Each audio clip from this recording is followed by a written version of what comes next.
when my mom caught me doing it with my neighbor. This all happened 10 years ago. I was 7 years old. Okay, here's the thing. My dad had left my mom and I for another woman. So I was always desperate for like male attention. Looking back, this is so terrible, especially for a teenage girl. New neighbor had moved in that summer. And let me tell you, I was obsessed from the moment I saw this boy. I became so obsessed because his window was right across from mine. It was like a movie. He would see me changing, I would see him changing. Of course, I never told my mom. And then my mom actually became friends with his mom. So they started coming over for dinners, and they were both single moms, so they connected on that too. Now, this boy didn't go to my school though. So we basically only saw each other whenever we were home. Okay, here's where things get messy. He had a girlfriend at his school. This did not stop him from flirting with me. He would stand in his window changing, and because he would come over to my house, he'd come up to my room and we'd just hang out. Both of our moms had a little too much wine one night, and he came up to my room and closed the door. As soon as he closed my door, I knew something was gonna happen. He asked me if I wanted a back massage, and I was like, yeah. As he's giving me this massage, he starts asking me why I don't have a boyfriend. And that's when I told him that I'm probably gonna get a boyfriend very soon, which is a total lie. See, I don't like anybody at my school. And that's when he told me that he would be really jealous if I got myself a boyfriend. I turned around and told him, but you have a girlfriend, so you have no business getting jealous. That's when he grabbed my face and started kissing me. We made out for like half an hour while both our moms are passed out on the couch downstairs. I knew I needed to snatch him away from his girlfriend. What I did next is crazy. Go to part 2.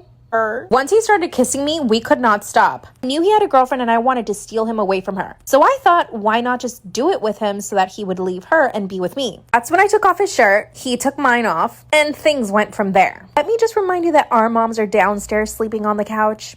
Our hearts were racing and we were trying to do it as quickly as possible. By the way, I'm still a virgin at this point, and I just decided right then and there that I would just do it with him. I was being reckless as hell. That's when I hear footsteps coming up the stairs. We jump off each other and we just pretend we're talking. It was his mom coming to tell him that they were going home. My plan worked though. He started messaging me nonstop, and he even blew off his girlfriend that same week to be with me. Told him we could do it the following day if our moms weren't home. His mom went out to run some errands, so I asked my mom to go run me an errand. Evil much? I told him to come over and it happened. And no, it was not good. It was actually terrible. Neither of us knew what we were doing and it hurt like hell. But after that, he was obsessed. Anytime my mom left my house, he would try to come over. One of the times he came over, he asked me if he should break up with his girlfriend. And I said, yeah, you probably should. Duh. He literally called her right then and there and told her that he didn't want to be with her anymore. Then he turns to me and asks me if I want to be his girlfriend. Just to make him more obsessed, I said no. I told him I wasn't ready for a relationship. Then he started begging. He couldn't believe I said no. But this is when we both mess up. We start doing it. Part 3 is up.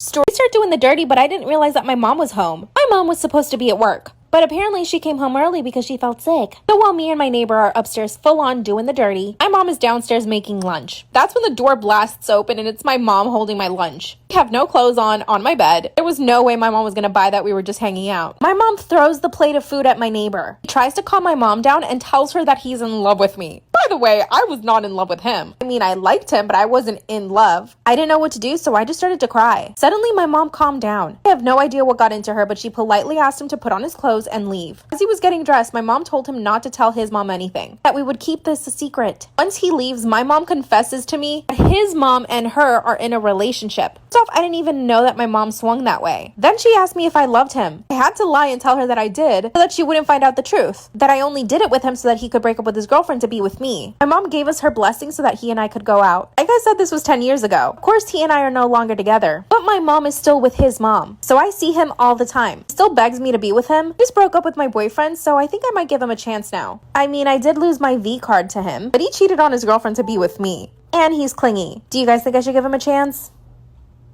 I matched with a murderer on Tinder. Disclaimer, this is not my story time. All of this happened 2 years ago, and if you are on a dating app, please be careful. I matched with this really cute guy on Tinder. He said he was a doctor, and he had all of these pictures to back it up. So I completely believed him when he said he was an oncologist. I was 22 at the time, and I realized that we did have a big age gap. You see, he was 36. Talked on Tinder for a couple of days, and then we moved over to text message. And he was so charming. He was reciting poetry to me. We even discussed the movie Pride and Prejudice. Looking back now, he asked me all of my favorite things. And from there, he started talking to me about my favorite movies, my favorite actors, favorite foods. I mean, he even sent me recipes. He was perfectly charming in every single way. Finally asked me out on a date, and we went to a beautiful, expensive dinner. The restaurant was right by a river. Then he surprised me with a boat ride on the river. The date was magical, almost too good to be true. Then things just got really strange. He was texting me nonstop for 2 days, asking me how I was, literally asking me what I ate for dinner, all over me. That's when he shows up unannounced to my apartment, and he's carrying a huge duffel bag. I mean huge, huge and super heavy. And he tells me that his apartment flooded and that he didn't have anybody else to stay with, essentially asking me if he could stay at my place. I really didn't know if I should. I thought, what's the worst that could happen? We already went on a date. I told him he could sleep on my couch, but that nothing would happen between us. He agreed and promised that he wouldn't try to make any moves on me. He comes in, puts his bag down, and just starts making dinner in my kitchen. He made soup and a beautiful salad. When I tried the soup, it tasted horrible. The first thing that ran through my mind was, oh my gosh, did he put something in this? But I couldn't believe that that would even be a possibility. We watched a movie and then I went to bed. I wake up to banging on my door at 2 in the morning. Do you know how scary that is? He yells, I left my phone in there, I need to get it out. Then I realized, hold on a second, you didn't even come into my bedroom. First I pretended to be asleep just to not have to open, but then he kept banging louder. And then his voice got angry. He said, I know you're awake, just let me in. I finally said, sorry, I'm not gonna let you in, you're acting strange. Then he laughed and said, oh my gosh, stop being so dramatic, just let me in. But I did not. I didn't tell him, but I called the cops. Luckily, I lived 2 minutes away from the police station. He did not know this. I went into my bathroom and told the cops to come right away. For the next 2 minutes, he went silent. I pressed my ear to the door. I could hear him unzipping something, putting stuff down, and suddenly he starts banging on the door again. That's when the cops knock on my door and he goes to open. 10 seconds later, the cops knock on my door and tell me it's safe to come out. But the cop says, be prepared for what you're about to see. I open my door and there on my living room floor, there's a plastic tarp, knives, handcuffs, whips. Apparently this guy had been terrorizing women all around town. But fortunately, he had not unalived anybody. He would essay them and then tie them up and do things. But none of these women had reported him except for me. He went to prison and called me apologizing. Be careful out there.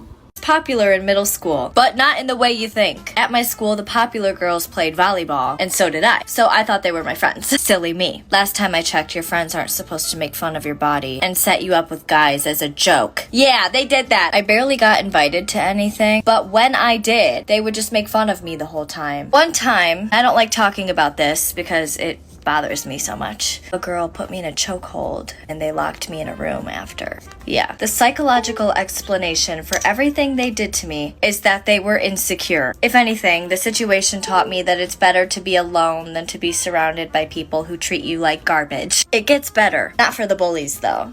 I was popular. You guys about how I accidentally snitched on my sister in high school for sneaking out. So she was in 12th grade and I was in 9th grade, but I probably had the maturity level of like a 5th grader and the knowledge of a 5th grader. To put things in perspective, at this time I was sleeping with my little brother because we would stay up all night and play Minecraft. Very like well under what I should have been at my age. So one night, me and my little brother finished our Minecraft Chronicles. And I believe I fell asleep for a little bit, but then I noticed my sister's light was on, so I was like, I'm gonna go be nice and turn that off for her. So I went to turn her TV off and I noticed there was like blankets covering her like on her bed and I was like, oh my gosh, like she's not gonna be able to breathe. And when I tell you this is literally my 9th grade thoughts.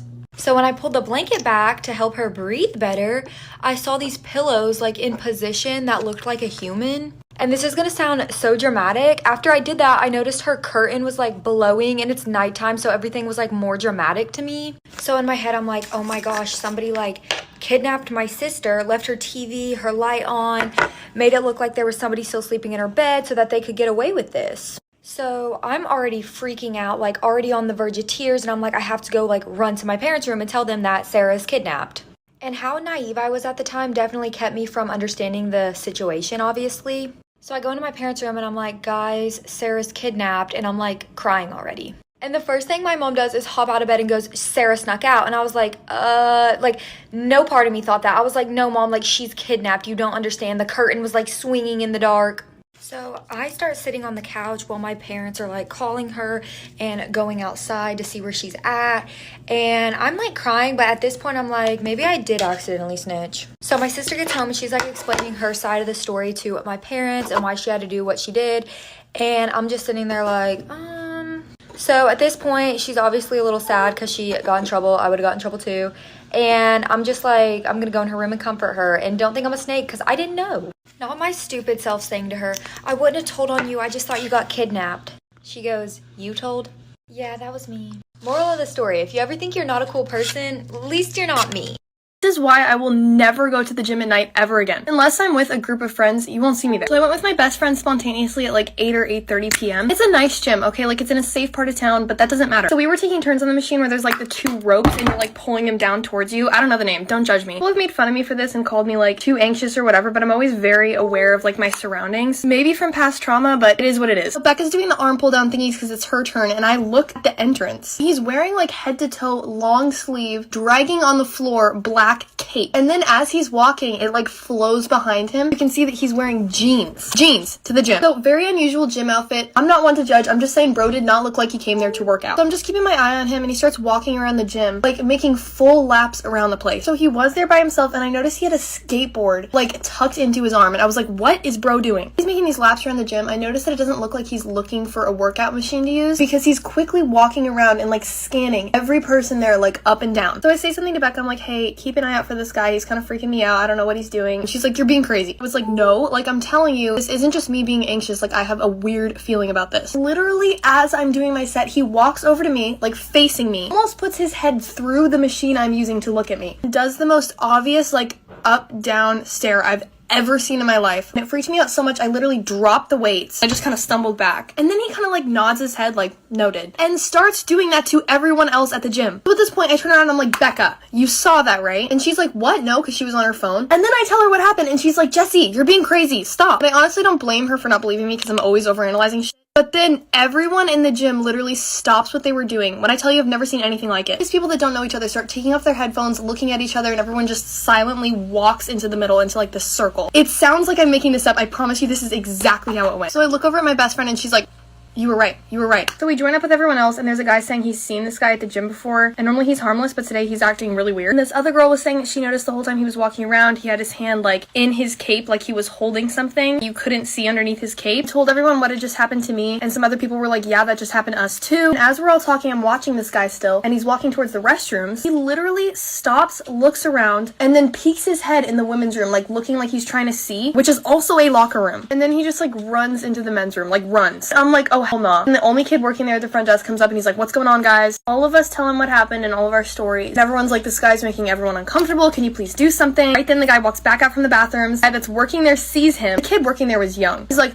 well, I mean, I don't really think there's much I can do. I don't really want to like go over there and talk to him. So, and everyone's like, bro, can you handle it? Some guy literally was like, I'm about to go over there and like deck him in the face. The kid working there is like, no, don't do that. I'll get in trouble. The guy that said he was going to deck him in the face also said that he was literally recording him the whole time. And he was like, I have video proof. I was following him around recording him. Like, I can show you. You need to do something about this. The kid just did not want to do anything about it. And as the guy is walking out from the bathroom, he literally had his hand under his cape pocket like he was holding something, just like the girl said. And I looked at my best friend and I was like, I don't like this. Let's go. And she was like, yep, I'm out. I don't know what happened. Ran out and went and got Chick-fil-A to console our miseries, and then told everyone on Instagram about it on a live. And the very next week, a different guy got very aggressive with my best friend there and literally was like trying to kidnap her. We'll save that story for next time. This is why you always have to be aware of your surroundings and maybe not go to the gym at night.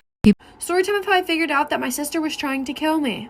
So me and my sister were like best friends when we were little, but she was a very, very jealous person. So years and years go on, but her jealousy seems to start to grow. So I never really thought about it until I found out that she really wanted me dead. But throughout the years, she would do little things to get me hurt. For example, she pushed me off the top of our treehouse and I ended up breaking my arm. But every time I got hurt, my family would baby me and she would get even more mad. So at this time, we're about 16 years old, and I had to go in her room to get her laundry. And under her laundry, I found her diary, or journal, or whatever you call it. I found out some interesting and crazy things. Then one was named The Perfect Murder.